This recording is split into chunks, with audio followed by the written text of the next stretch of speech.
Donc, je suis Linda Canampas-Riffard, la directrice des services de l'association Trisomie 21 et donc cette association a un ESAT hors les murs. L'ESAT Trisomie 21 a ouvert en 2013 pour accompagner donc 11 travailleurs dans leurs projets professionnels et personnels en milieu ordinaire.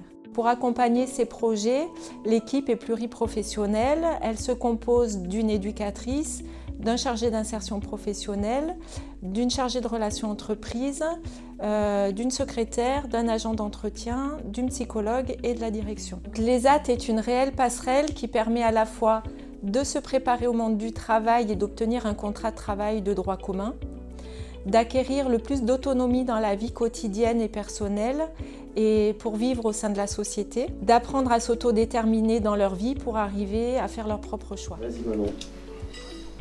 Je sais pas comment... Alors je vais t'aider. Bon déjà, au niveau des tâches, toi, comment tu te situes? Ça va. Je sais que je dois mettre cuivert, tout couvert et mis à 7, je sais. Après on rentrera dans les détails après les tâches. Mais déjà les tâches, elles te plaisent? Oui. Bon. Au niveau de l'accompagnement, avec Rachida, Bien. ça se passe toujours bien? Je m'appelle Claude Mariette, je suis chargé d'insertion professionnelle à l'ESAT Hors-les-Murs à Nîmes. Voilà, donc la mission de l'ESAT, c'est d'insérer donc des personnes en situation de handicap intellectuel dans le monde du travail, mais en milieu ordinaire, au travers de stages ou de mise à disposition. Moi, je travaille en particulier au niveau du professionnel, c'est-à-dire que ma collègue, donc, qui est chargée de relations entreprises, va chercher une entreprise. Donc je fais le démarrage donc, à chaque mise à disposition, c'est-à-dire qu'à chaque mise à disposition, je reste toute la séquence avec le tuteur et avec le travailleur pour vérifier exactement donc, les tâches que doit faire la personne, si elles ont bien été respectées par rapport à ce que nous on avait prévu, si elles sont adaptables surtout. Je suis chargée de relations entreprises. Au démarrage, je pars du projet du travailleur. Je contacte différentes entreprises. Après, je fais un entretien, je présente le dispositif, les contraintes de l'accompagnement et le projet de collaboration qu'on pourrait faire ensemble.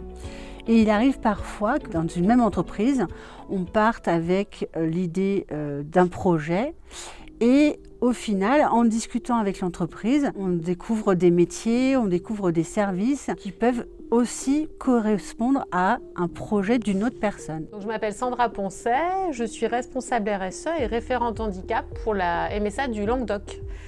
Donc une caisse qui couvre le département du Gard, de l'Hérault et de la Lozère. Et là, il se trouve qu'après avoir rencontré Madame Legrand, on a pu construire en fait un projet autour d'Alicia, dont je ne savais pas le nom à l'époque, et qui permettait de mettre en adéquation les compétences de la personne que je ne connaissais pas, posées sur papier, et moi les attentes et les besoins dont j'avais besoin dans mon métier, en fait, notamment sur la communication RSE. Et là, le partenariat il va permettre de monter en compétences, d'affiner une ou deux choses qui n'ont pas été encore confirmées. La réalité, elle est même mieux que ce qu'ils peuvent imaginer. C'est que c'est un public qui est très facilitant. Ils ont à cœur de nous montrer que leur place est réellement parmi tout le monde. Lorsque des problématiques se posent en entreprise, ils ont la possibilité de rencontrer la psychologue qui va intervenir sur les problématiques psychologiques et sur la gestion des émotions. Ceci pour que tout se passe mieux à la fois en entreprise et à la fois dans leur vie quotidienne. Bonjour, je suis Caroline, donc je travaille à l'ESAT comme éducatrice.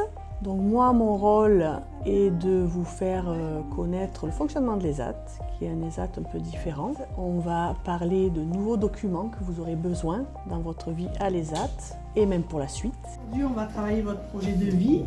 On va reprendre les objectifs de votre dernière réunion. Se renseigner auprès de la CAF, de la MDPH. Donc là, du coup, il va falloir regarder pour le bus, pour que vous puissiez aller de votre logement jusqu'à votre prochaine mise à disposition.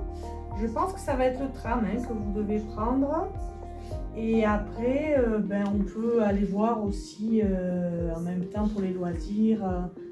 Ce qui est important dans mon travail, c'est de vous laisser le choix de ce que vous souhaitez faire. Il n'y a pas d'obligation comme dans le travail. C'est vraiment plus des projets pour vous, pour votre vie de maintenant et pour la suite.